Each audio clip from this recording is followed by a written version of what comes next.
computadora. Acá. Listo, arrancamos cuando quieras. Bien, antes que nada, mil disculpas, la bazuquez de esta exposición, pero eh, me quedó corta. Bien, yo tenía desde las de la estrofa 25 hasta la, si no me equivoco, 42. Y en la 25 básicamente se establece como el designio trágico, ¿no? De estas bodas. Y a mí, bueno, aparece obviamente la voz del poeta en esta invocación a amor, y se construye también esta figura del rey de Atenas más paternal que se va a desarrollar en las estrofas siguientes, ya en la forma del sueño premonitorio, ¿no? Que aparece de la estrofa 26 a la 28. Pero ya en la 25 está toda esta idea de los agüeros ciertos y esta idea de las tristes bodas, ¿no? Que es un poco el destino trágico de las dos hermanas en la misma boda. Me pareció como, usa ese plural varias veces cuando quiere prefigurar en algún sentido el final de la historia. A partir de la 26 hasta la 28 aparece este sueño premonitorio que no está en la fábula ovidiana, pero creo que sí está en la obra de Guillén de Castro. Creo que ahí sí aparece, aunque no es exactamente el mismo episodio, porque no es la esposa, digamos, la que aparece ahí anunciando eh, la tragedia. Y esto se marca como un elemento teatral, Campana lo marca como un elemento teatral, este sueño premonitorio, pero también es algo que está bastante presente en la épica clásica, ¿no? Digamos, en ese sentido, eh, ahí hay como algo que alude a esos dos géneros.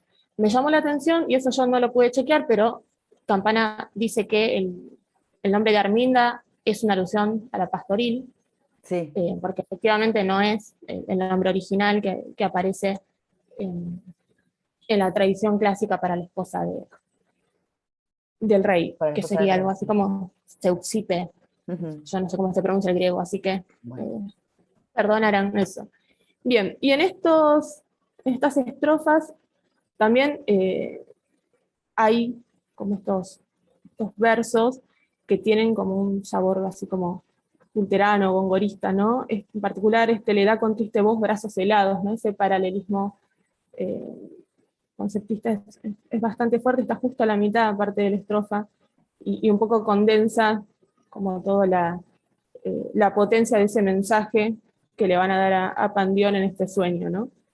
Del cual intenta huir, y ahí hay toda una construcción de este rey como anciano, que, digamos, que se acuesta contento, se levanta triste y elige olvidar, que va en el sentido de, me parece, esta construcción de la profundidad como psicológica del personaje que Kluge atribuye a Lepidon, ¿no?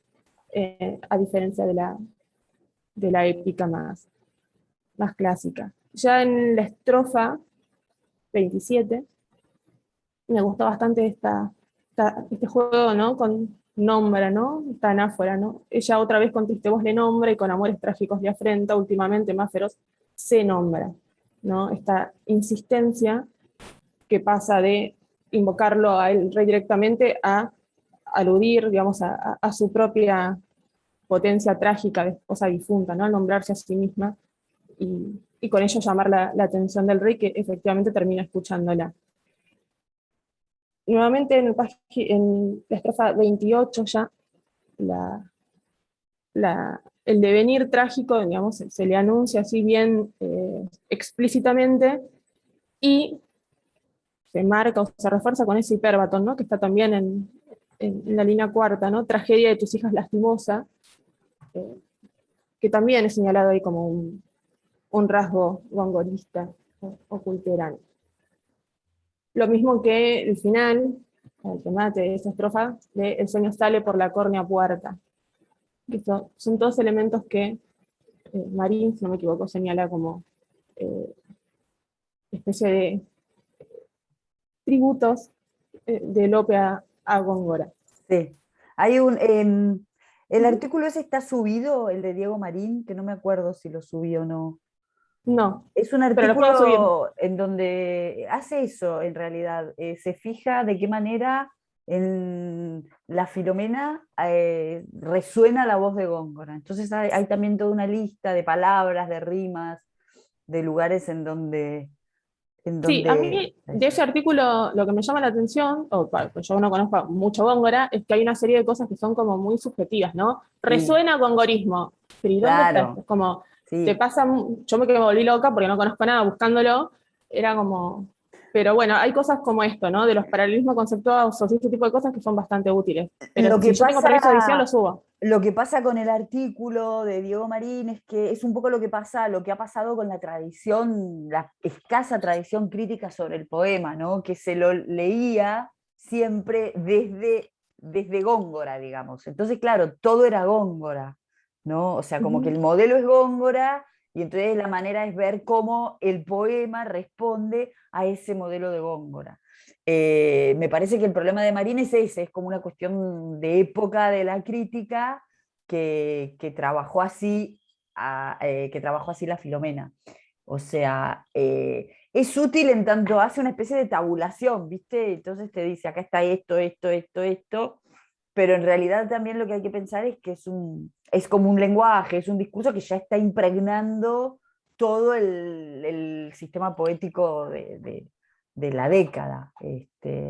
Entonces me parece que el diálogo con Góngora en estos momentos, la crítica tiene como la capacidad de verlo por otro lado y no verlo No, como, a ver, cómo la Filomena sigue el modelo gongorino, que me parece que eso es lo que está atrás en el artículo de Diego Marín, como en tantos otros artículos digamos, de los 50 los 60. sí, eh, este aparte es más viejo, es del 48, pero claro, tiene claro. esto, la cosa como de listado, ni siquiera es un modelo, porque Ah, no es como que esto lo pone en la inserción de la obra y qué sentido tiene. Es un listado de como de atributos sí, definidos de manera muy laxa, aparte, porque básicamente lo terminas de leer y todo es gongorista. Y hay un listado de claro, palabras con todo es gongorista, frecuencias, digo, exacto, como, exacto, sí, sí, sí, eh, sí. pero tiene esta, digamos, esta cuestión como más formal, que para los que no somos muy duchos en cuestiones de retórica, es como que un poco te ordena. En ese sentido, yo creo que tiene una utilidad mínima. Eh, pero sí, digamos, hay esto de lo mismo que señalar el nácar, cosas que estaban muy presentes también en la lírica renacentista, que él las ve como propiamente gongoristas, ahí hay como un problema. Bien, a partir de la estrofa 29 y 30 hay el relato, la narración de la boda y partida, ¿no? Y en la estrofa 29, que empieza también con este hipérbato, ¿no? Ya por precisos discurrir los hados, ya porque el sueño imaginó fingido, y esta especie de saturación, ¿no? Imaginó fingido, teoría de la elección, de no creer, eh, donde efectivamente el rey termina concretando la boda, las bodas, y hay ahí como una especie de condensación, de resumen de lo que en el original de Ovidio aparece más desarrollado, ¿no? Esto de los númenes enlutados entre las sombras del oscuro olvido, Venus llorosa en el común deseo y muerte el hacha, el trágico himeneo, ¿no? Esa metáfora última, ¿no? De muerte el hacha, la antorcha, el trágico himeneo, otra vez condensa este destino luctuoso Ujú. que va a tener eh, esta doble boda. Y la estrofa siguiente abre también con otra metáfora que figura un poco al final, ¿no? En vez de musa, las funestas aves cantaron por los fricios y acroteras, las funestas aves que también aluden a esa metamorfosis final, fúnebres himnos, alternando fieras. Y el cuarteto final, donde manda Tereo prevenir las naves, rimbomba el bronce herido a las riberas y sale del metal la voz fingida, alma del viento y ley de partida, ¿no? Toda esta forma de referirse básicamente a una trompeta como voz fingida y bronce herido, nuevamente valdría decir voz herida y voz fingida, me pareció como también hay una metáfora que condensa un montón de cosas. Por un lado, la voz herida de las hermanas al final, sobre todo bueno, de Filomena, pero en algún punto también todo este juego con el arte y el fingimiento y la poesía, ¿no? Eh, sobre todo la metáfora del bronce herido, me parece que está súper Sí, lograda. Bien. sí. Em, Sí, porque además, sí, está, aparte está, lo que está bueno acá también es que, digo, tiene toda esta acumulación de signos trágicos Ujú. y, y como que nadie, como que no se entienden, o sea, el primero que no los entiende es el rey, pero digamos, como que no aparentemente es como que no los entiende nadie, y viene inmediatamente esta referencia que vos decís a la poesía, ¿no? A lo fingido. En ese punto está bueno también para seguir pensando como esta especie de collage que va armando con los géneros, y como que ninguno parece ser eficaz. No sé si me explico, es decir, la tragedia no se entiende, la pastoril no va a ser pastoril, bueno, toda esta serie de cosas, y en donde el único que parecería que tiene la capacidad de ir entendiendo esto es esa voz poética que tiene esas reflexiones como generales, ¿no? De por qué amor es el punto de partida de las cuestiones trágicas, por qué, y en el medio de eso la poesía. Eso me parece que es una línea que es bien interesante para seguir. Igual lo de no entienden los signos funestos es explícito, pero a mí siempre me hace ruido esto, el sueño imagino fingido. No Mm. sé, ahí sí es una cuestión de comprensión, si es una cuestión como de esta cosa muy barroca, ¿no? De qué es realidad y qué sueño, y esta cosa como esta dificultad para distinguir lo verdadero del sueño o la realidad como sueño. Ahí hay... Claro. eh, Y además fíjate que eso, encima de todo, hasta podría servir para relativizar el destino, ¿no? exacto. Porque está puesto como en la misma categoría. Ujú. O el destino discurre preciso, o es todo un sueño, ¿no? Digo, como reafirmando lo que vos decís. Sí, ahí hay una tensión Hmm. entre como ese determinismo y esa Claro, que de última es la indeterminación. atención de la vida es sueño, si querés la misma idea, digamos, ¿no? Exactamente, más barroco no se consigue, digamos. Es literalmente así. Eh, bien. Bueno, y también volver en esa estrofa 30 con esta idea de, otra vez, de determinismo, de ley, que yo estaba en la idea de decreto de amor, ¿no? Hay como, es como que va recuperando varios conceptos en estas estrofas.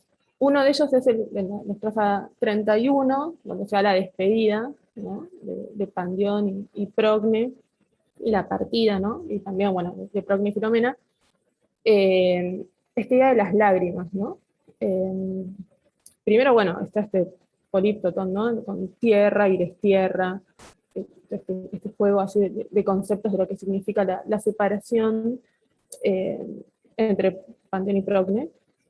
Y al final, ¿no? Este cuarto final, retrato Filomena de la Aurora, perlas da Procne y en su nácar cierra, porque en partidas tales haya gloria en conservar su pena la memoria. Esta idea de las perlas que da Procne son las mismas perlas que Procne después le va a dar, digamos, a Tereo cuando intente convencerlo de ir a buscar a Filomena en la estrofa 39. Ahí hay también como una conexión que ayuda como a la cohesión del poema, que está bastante linda. Aparte la imagen es como muy clásica, ¿no? La de las lágrimas como perlas. En los estrofas, perdón, 32, 33, hay un relato Sí, del, un del minuto, viaje. Sí, perdóname que te sí, lo interrumpo. que diga. Eh, Dos cosas quería marcar yo. Quería marcar como la literación tan fuerte en la octava 30, ¿sí? Frisos, fúnebres, fieras, bueno, eso, acroteras, digo, todo este juego con los sonidos. Y por otro lado, esto de digamos, esta como cristalización tan fuerte de la metáfora, esta automatización tan fuerte de la metáfora, que es algo que también vamos a seguir viendo en otras partes, ¿no? Como que ya la habíamos visto en en las descripciones, y ahora directamente la tenemos como materializada, ¿no? Esto que vos decías, le da las perlas, eh, como esta materialización es como una metáfora hecha objeto, ¿no? Bueno, eso era, perdón. Bueno, interrumpa para llenar de contenido esta exposición, por favor. Bien, a partir de la 32-33, decías, las estrofas relatan el viaje, y acá lo que aparece con un montón de fuerza es esa metáfora ígnea de la que había hablado Noé en los encuentros anteriores, aparece como marcando muy, muy fuerte, ¿no? Y este oxímoron ahí de al casto pecho encomendó Tereo, incastos brazos cuyo fuego helado soplan alas de amor, arde el deseo y queda el fuego por nacer sembrado. Eh, Ahí es como, nuevamente, la metáfora de la que hablaba Flor, pero además estas imágenes ígneas que ya estaban presentes en los versos, en las estrofas que vimos en los encuentros anteriores. Y después hay acá toda una cuestión muy visual, ¿no? Con el viaje y las naves, y aparecen por primera vez las sirenas que van a volver a aparecer en la estrofa en la que se ocupe de Orfeo, en la 34. Eh,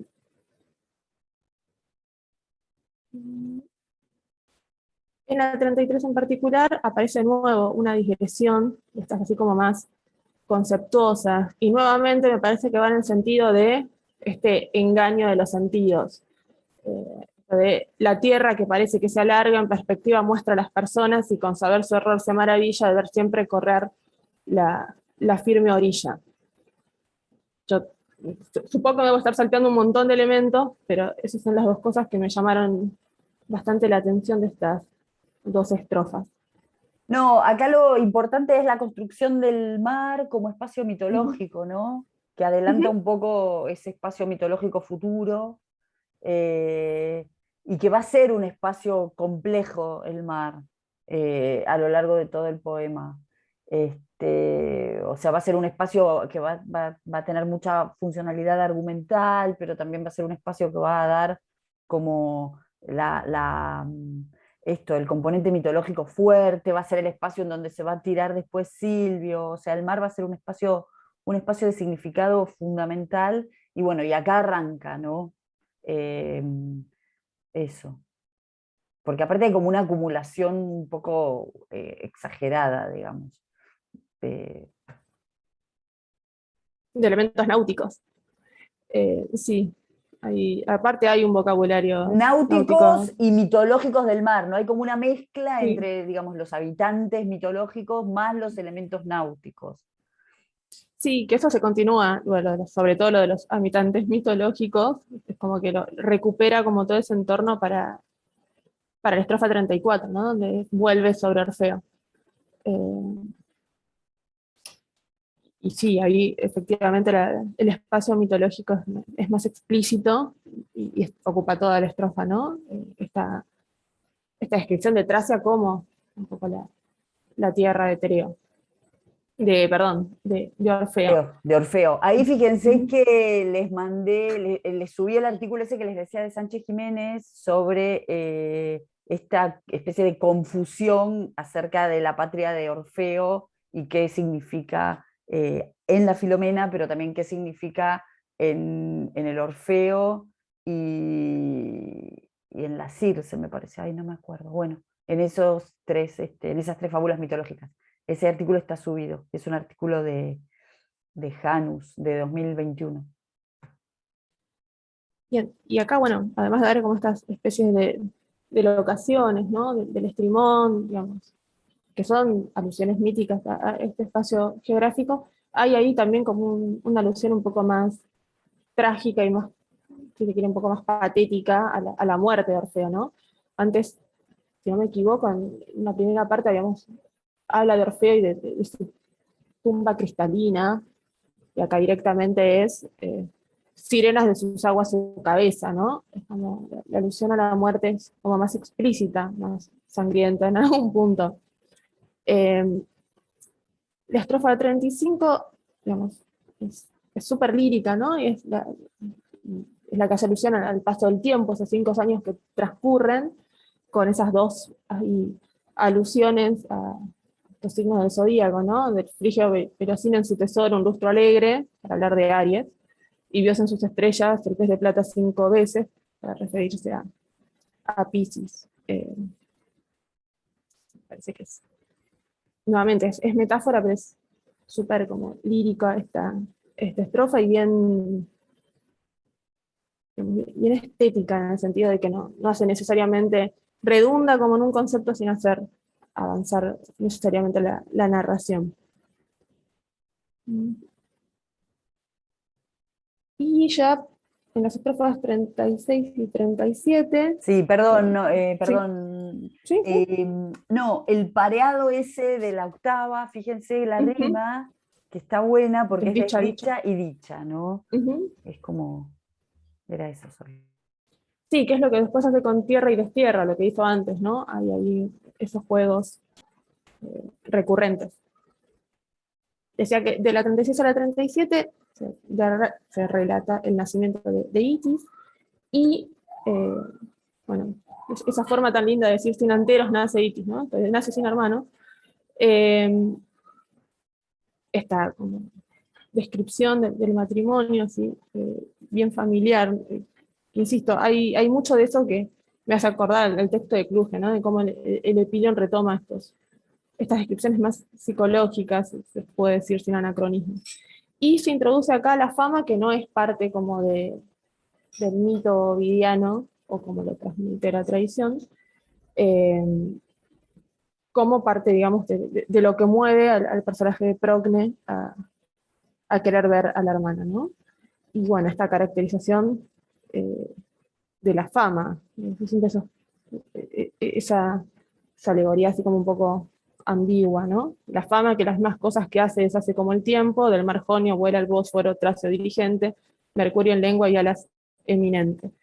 Y efectivamente, en la estrofa 37, vuelven a dar un retrato de Filomena, ¿no? Esto eh, de una belleza que roza la divinidad, ¿no? Que el límite mortal pasar procura. Y esta idea del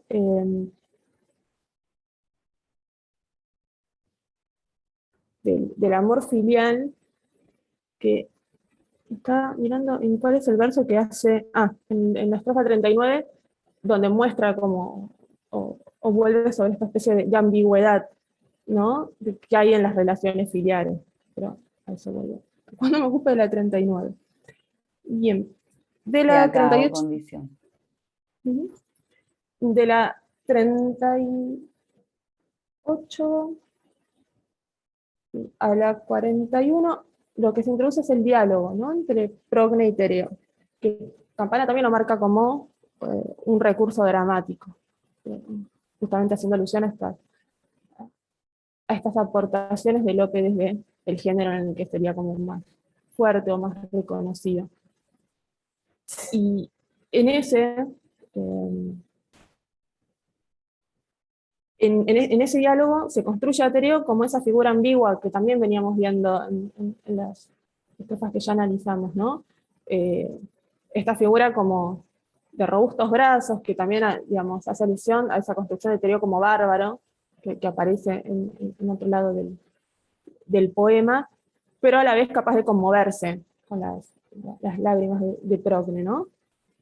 De hecho, arranca, digamos, la estrofa 38 en los robustos brazos de Tereo, y en la 40 ya es tierno Tereo al amoroso llanto, digamos, eh, esta progresión, esta, si te quiero, hondura psicológica del personaje es como bastante evidente. Y en la 38 vuelve esta construcción del mar como espacio que marca Flor, ¿no? Los campos de Nereo y no solo la mar, digamos, estos obstáculos que quiere atravesar Procne para ir a encontrarse con su hermana, ¿no? Aparecen ahí también con estas referencias mitológicas.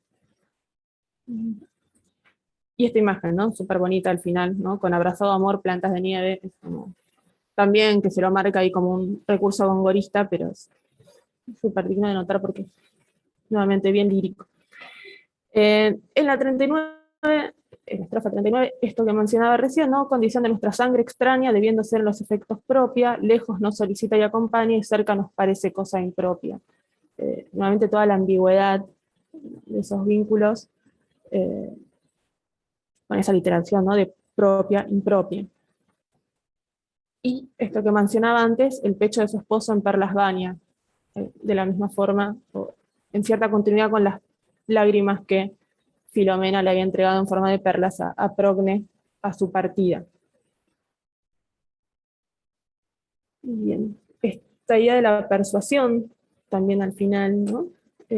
Con una literación, cuando pide mujer, cuando pide como mujer, que afecto ardiente muestra hasta lo que pidió presente, también es algo a señalar. Y después, bueno, la introducción al discurso directo, ¿no? De Tereo, en la estrofa 40. Y esta especie de alusión, ¿no? A una especie de fatum, ¿no? De las tareas propias de los hombres que obligados nacen a prodigios, ¿no? Y ahí nuevamente la construcción ambigua de Tereo, ¿no? El que se enternece, el bárbaro, y también esta especie de héroe. Sí, el personaje de Tereo, perdona vos, la verdad que el Sí, personaje de Tereo es un personaje bien interesante para pensarlo también en términos de qué cambia Lope del texto ovidiano, qué cambia Lope de Bustamante y qué mezcla ahí Lope de construcción, por ejemplo, de personaje dramático, ¿no? O sea, el personaje de Tereo tiene mucho de los personajes de las comedias. Y el personaje de Tereo en un punto también está como muy alivianado de su carácter trágico. Y me parece que eso tiene que ver con una contaminación con el género dramático, además de una cuestión, a una cuestión de leerlo también en términos de género, ¿no? De género masculino, femenino, digo. Hay una especie de, ¿cómo se dice? De suaviza, de, suavización, digamos. sí, ponele si existiera esa palabra, sí. Sería como una especie de suavización del hecho, digo, del hecho terrible, que me parece que viene como por esos dos lados, digo, por los dos lados de género, digamos, el género dramático y el género masculino. Este, eh, Sí, de hecho hay como esta idea de que parece un diálogo, ¿no? Entre la dama y el galán, esta idea de que ella claro, llora y lo persuade, exacto, ¿no? exacto. Y Está esta además idea. es como un espejo también de la parte en la cual Tereo habla con Filomena, ¿no? Digo, hay todo un parlamento previo a la violación, que en realidad no es uno, son como dos o tres diálogos en donde es esta que Tereo empieza a citar como autoridades, historias similares y todo, y hay como una construcción del personaje como un personaje cortesano directamente, ¿no? Como un personaje cortesano que, digo, si fuera una comedia, esto serviría como para persuadir a la dama y producir tal vez un hecho cómico, no un hecho trágico. En ese punto me parece que es bien interesante para trabajar el personaje de Tereo.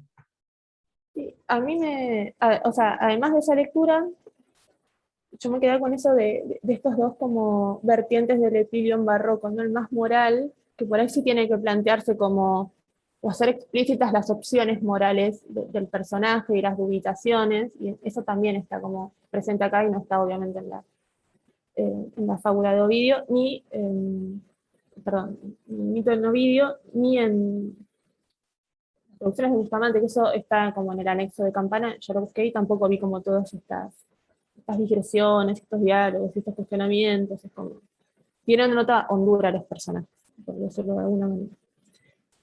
Bien, ya en el 41, ¿no? Efectivamente sigue hablando en primera persona, ¿no? Discurso directo, yo iré por Filomena, me toca, bueno, esto, la carga de romper las olas, los escollos duros, nuevamente esta construcción del mar como espacio, ¿no? Literario, donde el ático se no desemboca y Estínfalo le ofrece arroyos puros.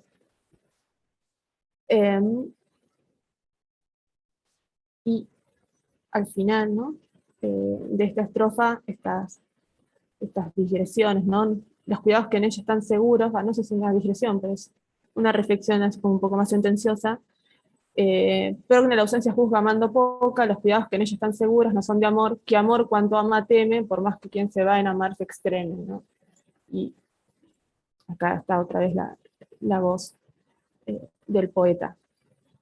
Ya en la estrofa 42 está la narración, ¿no?, de la partida de Tereo, con, digamos, una alusión al presente del poeta, así como directo, ¿no? Gustosa progne, el trece rey se parte de la que fue Bizancio, donde ahora Grecia, que tanto honró Minerva y Marte, bárbaro sin honor imperio adora. La ciudad de las aguas mueve el arte, y eso también está marcado como una referencia a Góngora, que en tanto claridad la senda ignora, y buscando el camino por el cielo niega neutral la deuda al patrio suelo. A mí esos últimos 4 versos me resultaron un poco oscuros, la verdad. Como, Casi como que no se entiende nada, ¿no? es como, me quedé pensando si está refiriendo a los turcos, haciendo esta alusión a Grecia, donde ahora Grecia, y eso, bárbaro sin honor, como que me resultó muy ambigua la referencia. Lo mismo que la ciudad de las aguas, entiendo que se refiere a Bizancio, Claro. pero por la cuestión de las cisternas, pero ahí también me falta como la referencia corroborada. Eh, Alguien lo deduce mejor que yo en estas condiciones, pero es No. bastante Campana oscuro. no dice, Campana no dice nada. No, y la única referencia que encontré, esto de la ciudad de las aguas mueve el Sí. arte, es Góngora, nuevamente, pero por esto de la ciudad de las aguas, básicamente. Eh, yo entiendo que está hablando de Bizancio por el sistema de cisternas Sí, claro. interno, y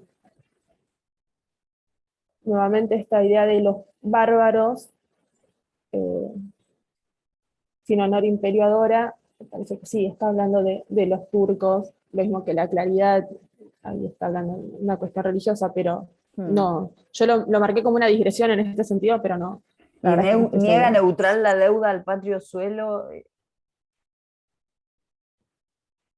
es un tema.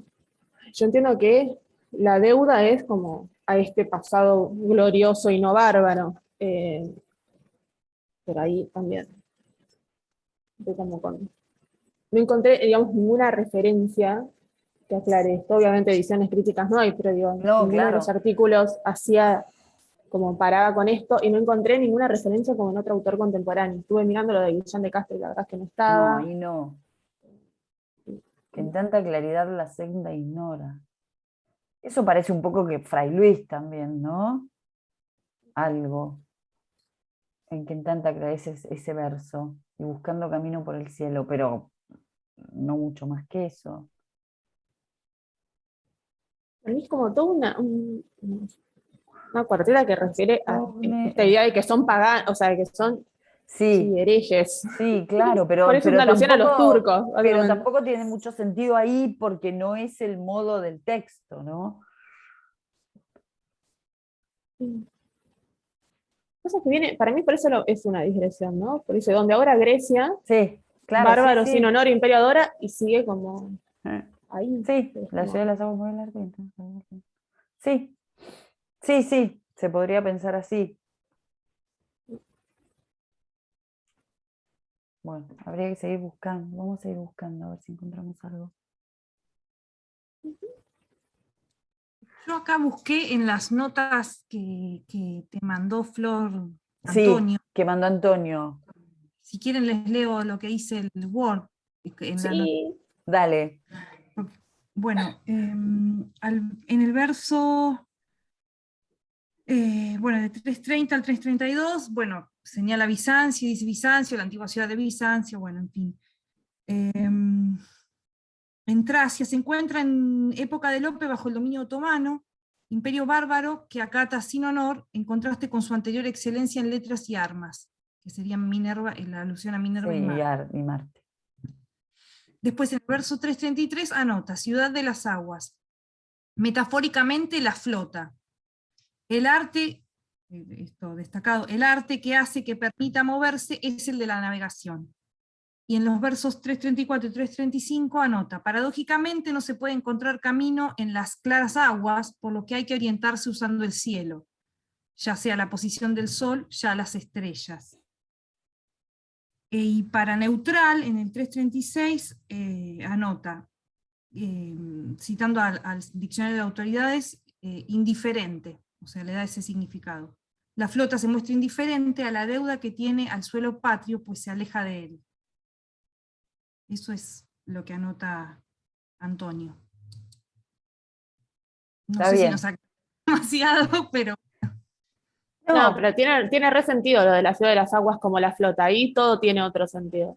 Sí, claro, sí, en vez de pensarla como Bizancio, ¿no? sí, sí. Como mucho más Igual claro. está el juego, ¿no? Entre Bizancio y la ciudad de las aguas. O sea, más allá de que esté significando la flota.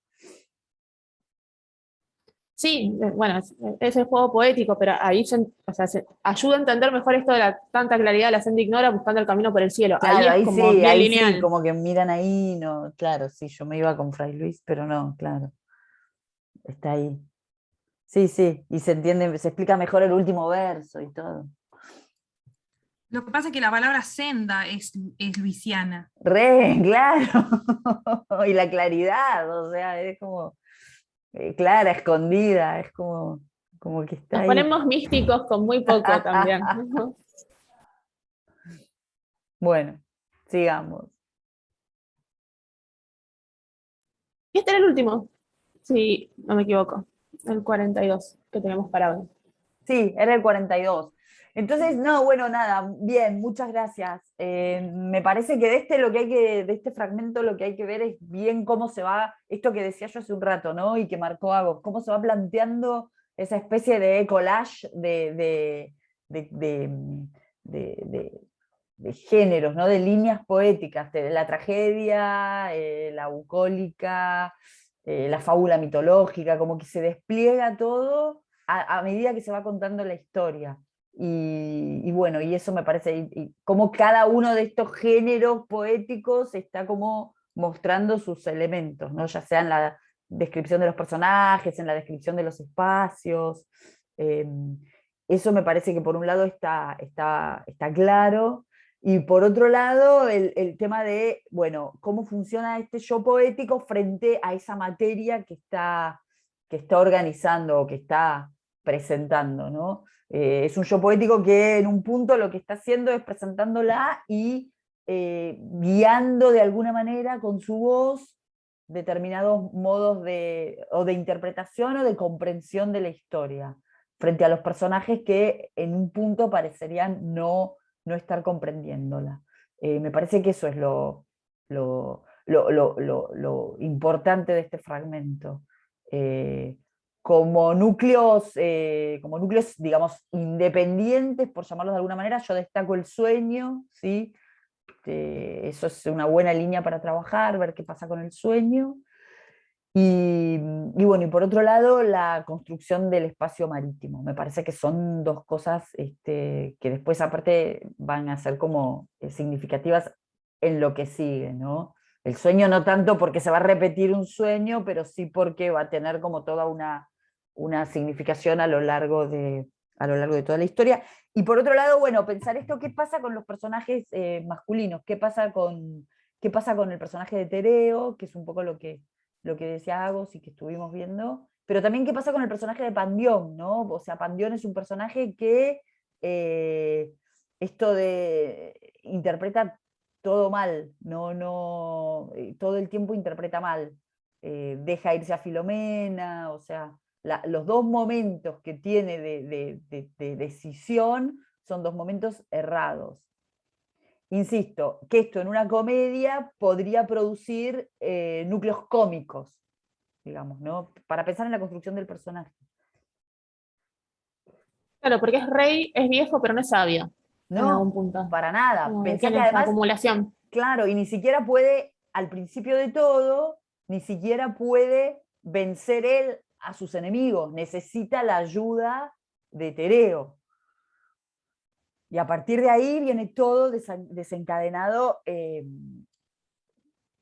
para el desastre, digamos. Pero insisto, es un personaje que en una comedia cómica podría ser esos ancianos que producen estos núcleos después de comicidad en las comedias, ¿no? Digo, me parece un poco contaminado también con esa idea.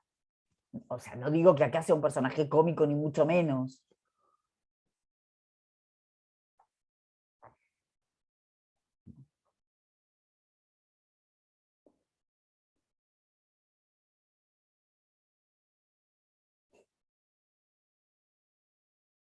¿Algo más de este fragmento que les parece?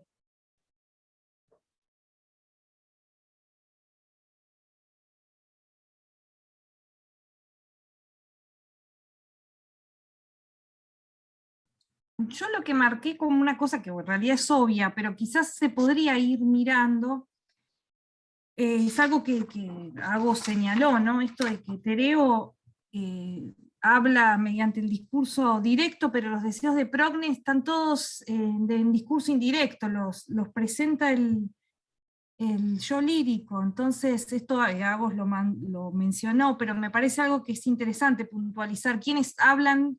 ¿A quiénes se les da la voz? ¿No? Y a quiénes no. Como Progne en este caso, sus deseos nos lo presenta el narrador, digamos, bueno, o la voz poética. Y en cambio Tereo sí toma la palabra, ¿no?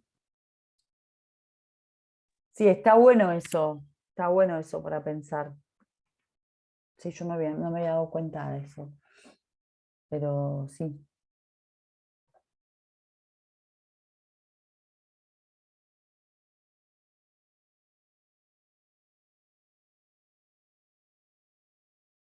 Yo no tengo presente el resto del poema, pero ¿eso se mantiene? Porque si se Es lo que mantiene, estaba pensando, es lo que yo estaba pensando. No, habría que prestarle atención a ver qué pasa y ver digo, qué pasa también con la voz de Filomena, ¿no? Porque de hecho sí, es como una especie de anticipo o sea, Filomena tiene voz hasta que Filomena habla. En el diálogo que tienen con Tereo, Filomena responde. O sea, Filomena tiene voz hasta que le corta la lengua, ¿no? Y Progne, no me acuerdo. Habría que pensarlo como una línea de lectura. ¿Qué pasa con la voz de Progne?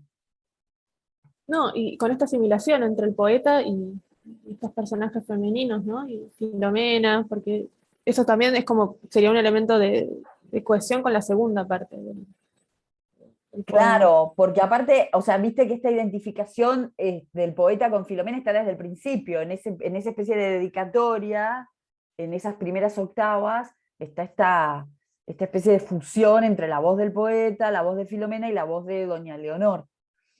Que claro, que es lo que vos decís, que es lo que después le permite al poeta mimetizarse con Filomena en la segunda parte, ¿no? En la que no es fábula mitológica. Pero bueno, habría que ver qué pasa con Progne. Yo lo que creo recordar es que al final sí habla. Habla. Al final Progne habla cuando le tira la cabeza de Itis, le habla. Pero además también en este sentido, no solo con la voz podés armar una línea de cómo has presentado el personaje, porque, digamos, acordémonos que aparece por primera vez reflejada en las armas. Entonces es como que hasta ahora su realización o es a través de una imagen que la refleja, a través de la voz de otro, digamos, por lo menos en lo que pasa hasta esta altura en el primer canto, pero después al final creo que sí, que a Tereo le habla, y no sé si no le habla a Filomena también cuando deciden la venganza, ahí no me acuerdo, pero me parece que Ahí, lo de que Pero hay con Tereo discurso, es una locución directa. de Progne. claro. Espera que nos Sí. fijamos, ya que estamos acá. No, y Filomena también, tipo, en el segundo canto le No, responde Filomena sí directamente. habla, Filomena habla, le contesta cuando Tereo, Filomena le explica por qué no, eh, pero Progne es la que no. Traidor iba a decir cuando presumas y no pasó de aquí porque turbada, acá está en la octava, en los versos 458 de la última, del tercer canto, suspira Progne, le dice Progne, sí, sí, acá está hablando, es como dice Jiménez. Acá al final del tercer canto, eh, no, está hablando, sí, o sea, cuando amé, no supe a quién, supe que amaba, no, este es Silvio, perdón. No, acá entró Progne, llegó temblando, después cortada. No, en las últimas octavas del tercer canto,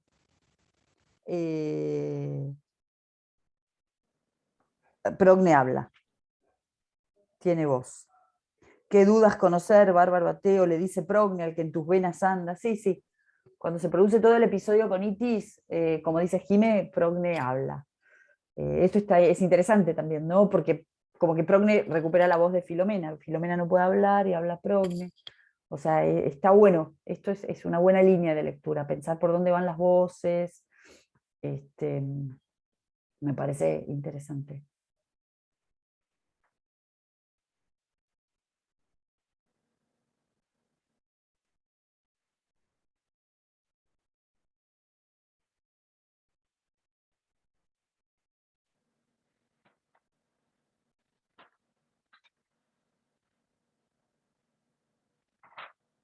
¿Algo más?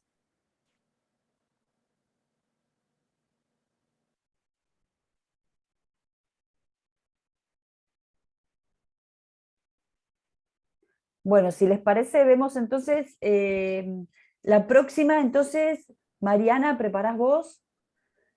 Que sería el martes 24 y serían las octavas 43-50 del canto primero y después 51 y 63 que ya están en el canto segundo. ¿Es así? Perfecto.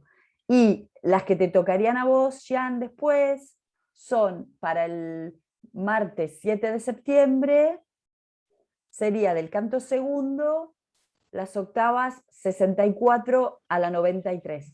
¿Estamos bien? Profe, habíamos quedado el 24 yo. Ay, perdón, el 7 entonces después vemos. Perdóname. El 24 es el canto segundo, las octavas del 94 a la 107 del canto segundo y de la 108 a la 111 del canto tercero. ¿Sí? Son poquitas. Sería entonces 94, 107 94, y 100. 107 que están en el canto segundo y Sí. 108, 111 que están en el canto tercero. Perfecto. Y lo que queda para el 7 lo puedo preparar yo, porque las chicas van a estar medio complicadas con las clases. Así que lo preparo yo para el 7, ¿sí? Y bueno, escribile, vamos a ver si las que nos quedaron por el camino vuelven, y si no, vos escribile si querés a estos dos chicos, Bueno, y yo igual voy a escribirle a otros chicos. Así completamos el cupo. No, o sea, no digo que seamos un montón, pero por lo menos sumar 2 o 3 más. ¿Les parece? sí, sí, sí. Bueno, está. Bueno, presten atención porque seguimos subiendo bibliografía y fíjense para esto que estuvimos hablando hoy, está para lo de Orfeo, está este artículo de Sánchez Jiménez, y para esto hay un artículo de Sarisa Carneiro que está en la revista Atalanta, que trataba de las pasiones,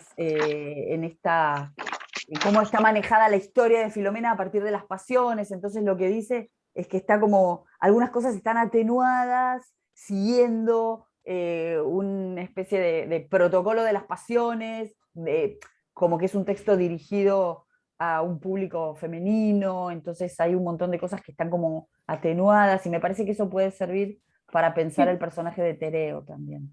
Sí, y juega con toda esta idea de la disimulación cortesana. Hace como ese intertexto que está bastante bien para ver justamente el tratamiento de las escenas más, si se quiere, escabrosas.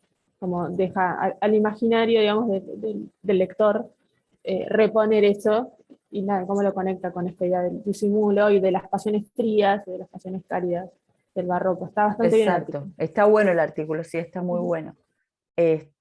Bueno, está subido igual, es un artículo de Atalanta. Bueno, creo que nada más, seguimos comunicándonos y